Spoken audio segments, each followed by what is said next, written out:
সাম্প্রতিক সময়ে সামাজিক যোগাযোগ মাধ্যমে ভাইরাল তরমুজ বিক্রেতা হিসেবে পরিচিত পেয়েছেন রনি নামের এক তরুণ।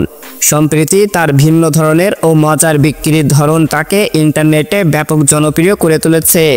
তরমুজ বিক্রির সময় তিনি উৎসাহ ভরে বলেন, ওই কিরে মধু মধু রসমালাই, যা পথচারী ও ক্রেতাদের নজর কাড়ে।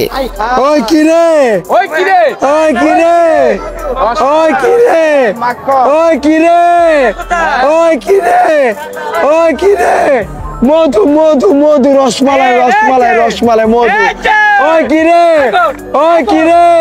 2025 সালে সেরা ভাইরাল তরমুজ ওয়ালা হিসেবে তিনি পরিচিত পেয়েছেন। ওই কিরে বলতে বলতে তার মুখের মধু পইরা গেছে তরমুজের উপরে। একটা তরমুজ নিয়ে এত কাহিনী করার কি আছে ভাই? বুঝলাম না, খাবারের জিনিস নিয়ে এত ভাইরাল হওয়ার কি আছে?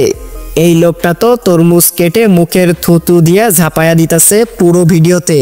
ভাইরে, তরমুজ কাটছে ভালো কথা, এত পাগলামি করার কি আছে?